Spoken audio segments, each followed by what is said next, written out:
Student, আমরা ভূগোল ও পরিবেশ পড়াবো আছে ক্লাস 10 এর। এটা পার্ট 2, পার্ট 1 একটা করেছি, দেখো পরিচ্ছেদ 1 করা আছে, এটা দেখবে আমাদের চ্যানেলে গিয়ে। আজকে পরিচ্ছেদ 2 দেখো, বহির্জাত প্রক্রিয়া তাদের দ্বারা সৃষ্ট ভূমিরূপ।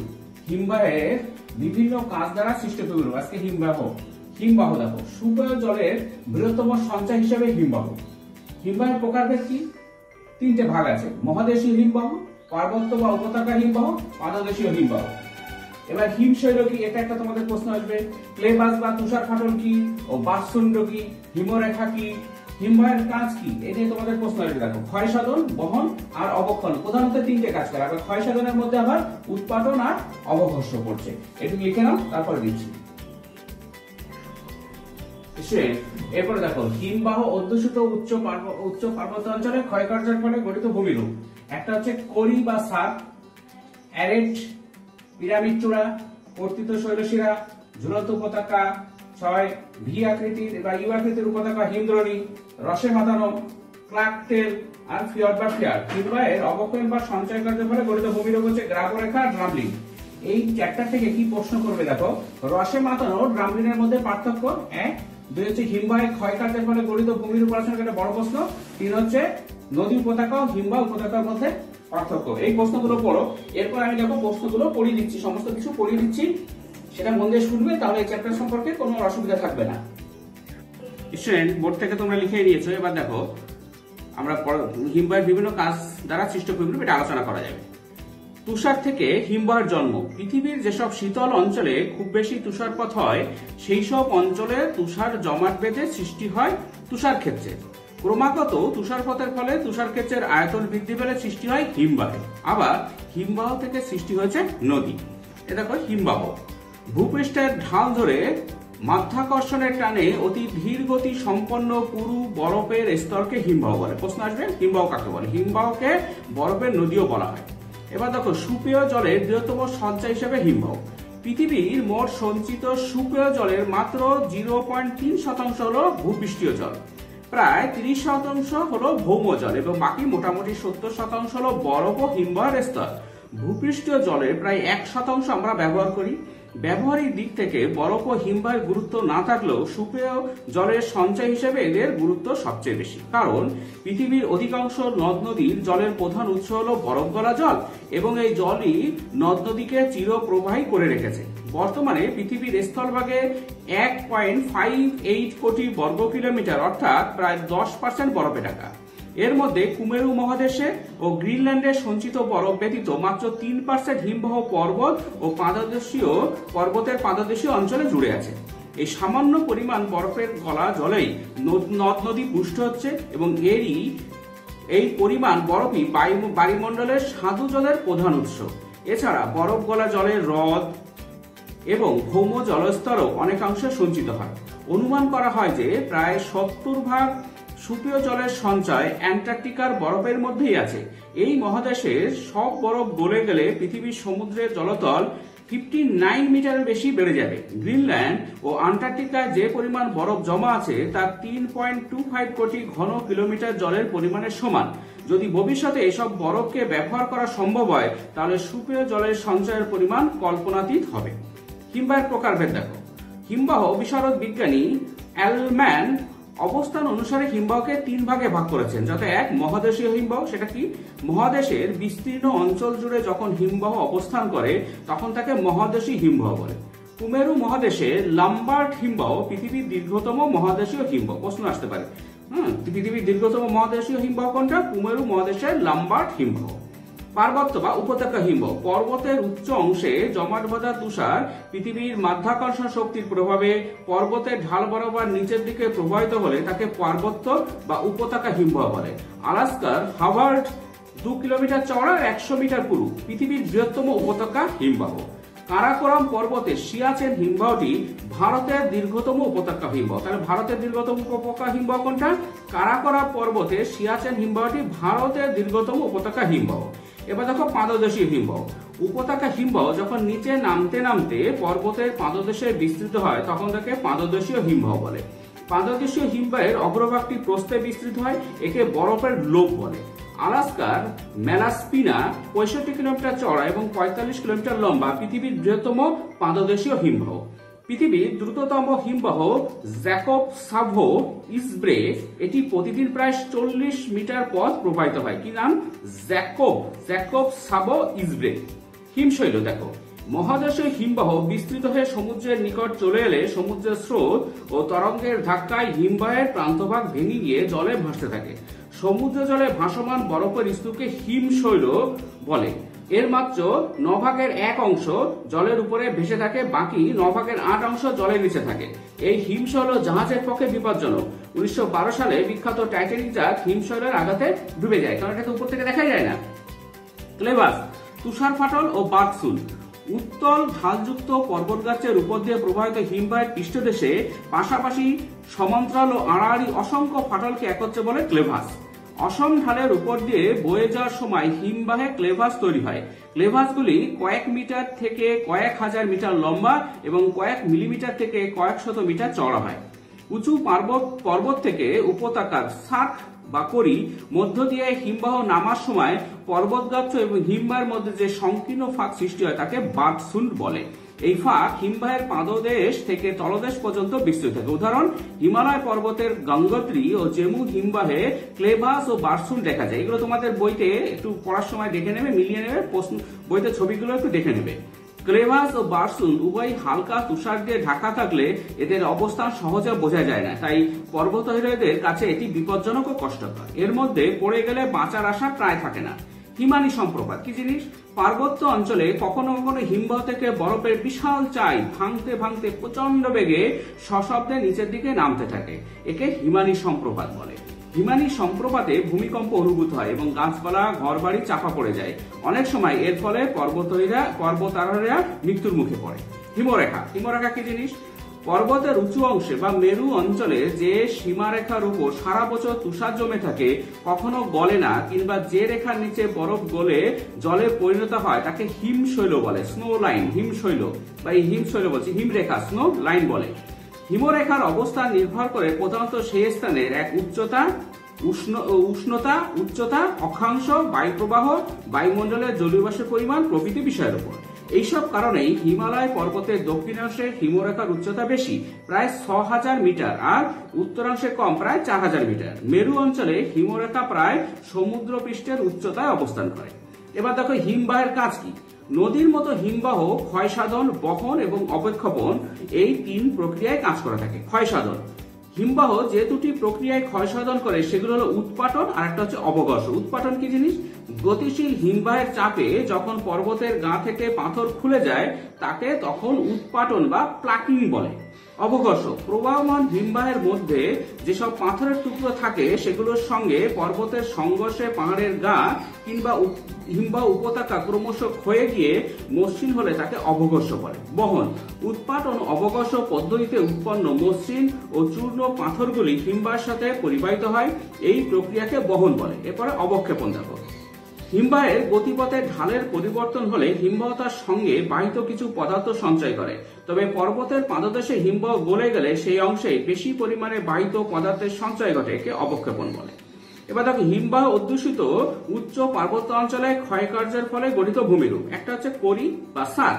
উঁচু পার্বত্য অঞ্চলে হিমবাহ প্রবাহপথে উৎপাটন ও অবঘর্ষ প্রক্রিয়ায় পাহাড়ের খাঁজে অর্ধ গোলাকৃতি গহ্বর বা হাতলযুক্ত ডেক চেয়ার বা অ্যাম্পি থিয়েটারের মতো ভূমিরূপ সৃষ্টি করে। এই ধরনের ভূমিরূপকে ইংল্যান্ডে করি এবং ফ্রান্সে সার বলে। বরফযুক্ত সার অনেকটা আরাম কেদারের মতো দেখতে। প্রতিটি সার্কের 3টি অংশ থাকে। এগুলো হলো: 1 মাথার দিকে খাড়া প্রাচীর, 2 মধ্যভাগে বেসিন বাঁকা এবং 3 প্রান্তভাগে ডিবির মতো উঁচু অংশ। করি বা সার থেকে হিমবাহ সরে গেলে এর বেসিনে অবশিষ্ট বরফ গলে গিয়ে যে হ্রদ সৃষ্টি হয় তাকে করি হ্রদ বা টার্ন বলে। আন্টার্কটিকার ওয়ালকট সার্ক পৃথিবীর বৃহত্তম এবং গভীরতম সার্ক। অ্যারেট, 2টি সার্কের মধ্যবর্তী তীক্ষ্ণ শীর্ষ বিশিষ্ট লম্বাটে শৈলশিরাকে অ্যারেট বা এডিটি বলে। এডিটির শীর্ষদেশে অনেকটা করাতের মতো এবড়ো খেবড়ো ভাবে খাঁজ কাটা থাকে। পাশাপাশি অবস্থিত একাধিক সার বা করির মস্তক দেশ ক্ষয়ের মাধ্যমে প্রসারিত হলে এডিটি গঠিত হয়। এরপর দেখো পিরামিড চূড়া। বিভিন্ন দিক থেকে 3-4টি শাখ মস্তক দিকে প্রসারিত হয়ে একটি বিন্দুতে মিলিত হলে এগুলির মধ্যবর্তী উচ্চভূমিকে পিরামিডের শীর্ষের মতো দেখায়। এই উচ্চভূমিকে পিরামিড চূড়া বা হর্ন বলে। আল্পসের ম্যাটারহর্ন চূড়া বদ্রীনাথের নিকট নীলকণ্ঠ, নেপালের মাকালু এর উদাহরণ। কর্তিত শৈলশিরা পার্বত্য উপত্যকার মধ্য দিয়ে হিমবাহ প্রবাহিত হওয়ার সময় উপত্যকার উভয় পাশের এসপার বা পর্বতের অবিক্ষিপ্তাংশ সমূহের সম্মুখ ভাগগুলিকে কেটে উপত্যকাকে আরো চওড়া ও সোজা করে দেয়। এই রকম শৈলশিরাগুলিকে পলকাটা বা কর্তিত শৈলশিরা বলে। ঝুলন্ত উপত্যকা, তোমাদের প্রশ্ন আসে ঝুলন্ত উপত্যকা কি?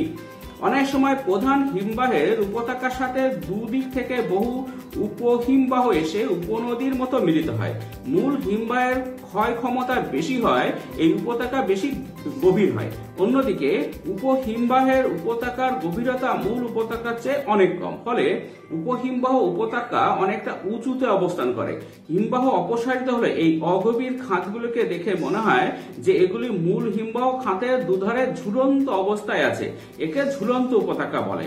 হিমবাহ গলে গেলে এসব অগভীর খাত দিয়ে প্রবাহিত উপনদীগুলি জলপ্রপাত সৃষ্টি করে। রোটাং গিরিপথের নিকট এরূপ উপত্যকা দেখা যায়। এছাড়াও বদ্রীনাথের নিকট ঋষি গঙ্গা এরূপ উপত্যকার উদাহরণ। এবার ইউ আকৃতির উপত্যকা বা হিমদ্রোণী। পার্বত্য অঞ্চলে নদী উপত্যকা ধরে হিমবাহ প্রবাহিত হওয়ার সময় একই সঙ্গে পার্শ্বক্ষয় ও নিম্নক্ষয় করতে থাকে, ফলে এটি ইউ আকৃতির বিশিষ্ট উপত্যকায় পরিণত হয়। উপত্যকার তলদেশ খুব চওড়া ও গভীর এবং পার্শ্বদেশ খুব খাড়া ও মসৃণ হয়। একে হিমদ্রোণী বলে। হিমালয়ের রূপকুণ্ড হিমদ্রোণীর উদাহরণ। হিমদ্রোণীর তলদেশে অসম ক্ষয়কার্যের জন্য সিঁড়ির ধাপের মতো হিমধাপ বা হিমসিঁড়ি গঠিত হয়। হিমধাপের নিচু অংশে বরফ গলে প্যাটারনস্টার হ্রদের সৃষ্টি হয়। কি নাম? প্যাটারনস্টার হ্রদ। এবার দেখো রসে মোতানে। শিলাখণ্ড ডিপির আকারে অবস্থান করলে হিমবাহের প্রবাহপথের দিকটি অবঘর্ষ প্রক্রিয়ার দ্বারা মসৃণ ও মৃদু ঢালযুক্ত এবং বিপরীত দিকটি উৎপাটন প্রক্রিয়ার দ্বারা অমসৃণ ও খাড়া হয়ে যে অপ্রতিসম ভূমিরূপ গঠন করে তাকে রসে মোতানে বলে। নরওয়ের টলমট্রিনজেন পার্বত্য অঞ্চলে বহু রসে মোতানে দেখা যায়। ক্রাগ ও টেল। হিমবাহের গতিপথে কোনো কঠিন শিলাখণ্ডের পিছনে নরম শিলা থাকলে কঠিন শিলা পিছনের নরম শিলাকে হিমবাহের ক্ষয়কার্যের হাত থেকে রক্ষা করে। এরপরে কঠিন শিলা উঁচু ডিপির মতো অবস্থান করে, একে ক্রাগ বলে। এর পিছনে অবস্থিত নরম শিলা ক্ষয়প্রাপ্ত না হওয়ায় সরু লেজের মতো পাশের অঞ্চল থেকে উঁচু হয়ে অবস্থান করে, একে টেল বলে। স্কটল্যান্ডে এই ধরনের ভূমিরূপ দেখা যায়। এবার দেখো ফিয়র্ড ও ফিয়ার্ড।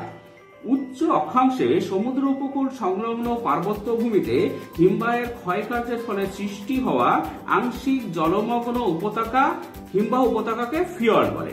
ফিয়র্ড অংশ অপেক্ষাকৃত ছোট ও কম গভীর হলে তাকে ফিয়ার্ড বলে। নিচু উপকূলে ফিয়ার্ড গঠিত হয়। নরওয়ে হলো ফিয়র্ডের দেশ। ফিয়র্ডের দেশ কোন দেশ? নরওয়ে।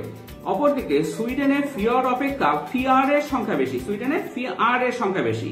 উচ্চারণটা খেয়াল করবে। নরওয়ের সোজনে পৃথিবীর গভীরতম এবং গ্রিনল্যান্ডের এস্কেরেসবি পৃথিবীর দীর্ঘতম ফিয়র্ড। হিমবাহের অবক্ষেপণ বা সঞ্চয় কার্যের ফলে সৃষ্ট ভূমিরূপ। প্রথমটা হচ্ছে গ্রাবরেখা। হিমবাহ অগ্রসর হওয়ার সময় এর সাথে যেসব পাথরখণ্ড, কাঁকড়, বালি, কাদা প্রভৃতি বাহিত হয়, হিমবাহ গলতে আরম্ভ করলে সেগুলি হিমবাহের প্রবাহপথের আশেপাশে ধীরে ধীরে সঞ্চিত হতে থাকে। এই অসংবদ্ধ মিশ্র পদার্থের সঞ্চয়কে গ্রাবরেখা বা মোরেন বলে। গ্রাবরেখাকে বিভিন্ন ভাগে ভাগ করা যায়। এক হচ্ছে গ্রাবরেখা হিমবাহের দুপাশে সঞ্চিত হলে তাকে পার্শ্ব গ্রাবরেখা বলে। 2, হিমবাহ বাহিত পদার্থসমূহ সামনের দিকে সঞ্চিত হলে তাকে প্রান্ত গ্রাবরেখা বলে। 3, দুটি হিমবাহ দুদিক থেকে এসে এক স্থানে মিলিত হলে উভয়ের মাঝখানে বাহিত পদার্থ জমা হয়ে যে সরু গ্রাবরেখা তৈরি হয় তাকে মধ্য গ্রাবরেখা বলে।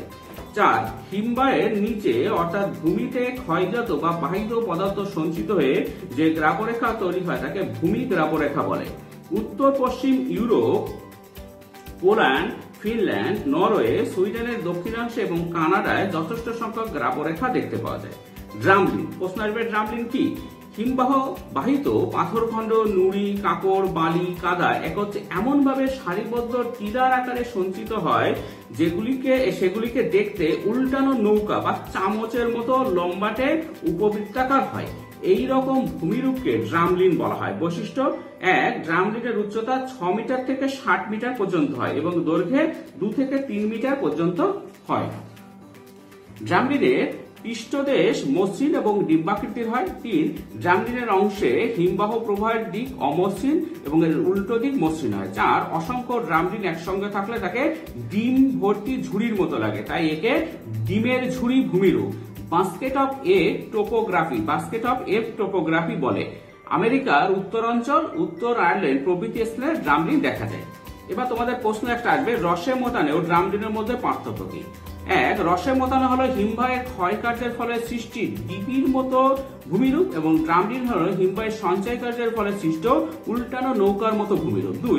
রসে মোতানের ক্ষেত্রে হিমবাহের প্রবাহের দিক মসৃণ ও বিপরীত দিক অমসৃণ, কিন্তু ড্রামলিনের ক্ষেত্রে হিমবাহের প্রবাহের দিক অমসৃণ এবং উল্টো দিক মসৃণ হয়। 3. রসে মোতানো পার্বত্য অংশে গঠিত হয়, অন্যদিকে ড্রামলিন গঠিত হয় পর্বতের পাদদেশে।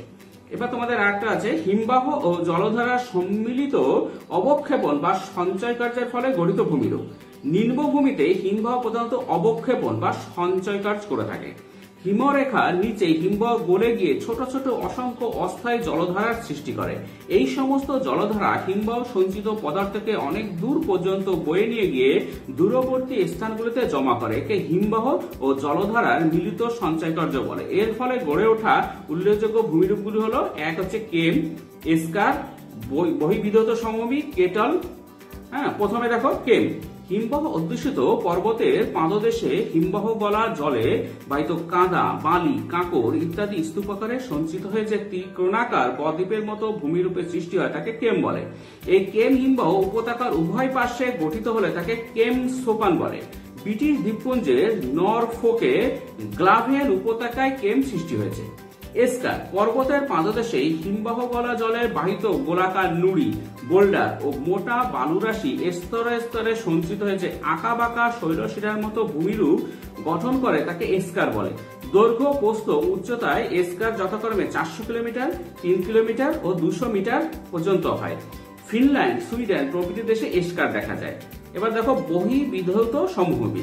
হিমবাহ পর্বত পাদদেশে এসে গেলে বরফ গলা জলবাহিত বালি, কাদা, কাঁকড় ও ছোট ছোট পাথরখণ্ড প্রভৃতি দ্বারা অপেক্ষাকৃত নিচু স্থান ভরাটে যেসব সমভূমি গড়ে ওঠে তাকে বহির্বিধৌত সমভূমি বলে। আইসল্যান্ডে ভূতাপীয় কারণে হিমবাহ গলে এই জাতীয় ভূমিরূপ সৃষ্টি হয়েছে। অনেক সময় বহির্বিধৌত সমভূমি নদী দ্বারা বিচ্ছিন্ন হলে তাকে ভ্যালি ট্রেন বলে। কেটল। অনেক সময় হিমবাহের পশ্চাদপসারণ ঘটলে বহির্বিধৌত সমভূমিতে বালি, নুড়ি ও পাথরের সঙ্গে বরফ খণ্ড চাপা পড়ে যায়। পরবর্তীকালে বরফ গলে গেলে সেখানে গর্ত থেকে যায় ও হ্রদের সৃষ্টি হয়। এই গর্তগুলিকে কেটল এবং হ্রদকে কেটল হ্রদ বলে। কেটল হ্রদের তলদেশে স্তরে স্তরে সঞ্চিত পলিকে ভার্ব বলে। কেটলগুলির মাঝের উঁচু স্থানগুলিকে নব বলে। এই জন্য এই ভূমিরূপকে নব ও কেটল সমন্বিত ভূমিরূপ বলা হয়। এবার দেখো নদী উপত্যকা ও হিমবাহ উপত্যকার মধ্যে পার্থক্য। উপত্যকার আকৃতি। 1 হচ্ছে উপত্যকার আকৃতি। নদী উপত্যকার আকৃতি ইংরেজি অক্ষর ঢ বা দয়ের মতো, কিন্তু হিমবাহ উপত্যকার আকৃতি কিউ এর মতো হয়। 2. প্রকৃতি। নদী উপত্যকা আঁকা বাঁকা হয় ও অমসৃণ প্রকৃতির হয়। হিমবাহ উপত্যকা সোজা ও মসৃণ প্রকৃতির হয়। দৈর্ঘ্য। নদী উপত্যকা দৈর্ঘ্য খুব বেশি হয়, হিমবাহ উপত্যকা দৈর্ঘ্য কম হয়। 4. অবস্থান। তুষার ঢাকা অঞ্চলে ছাড়া পৃথিবীর প্রায় সর্বোচ্চ নদী উপত্যকা বিস্তার লাভ করে। হিমবাহ উপত্যকা সুউচ্চ পার্বত্য ও মেরু অঞ্চলের মধ্যে শুধু সীমাবদ্ধ থাকে। আজকে এই পর্যন্তই।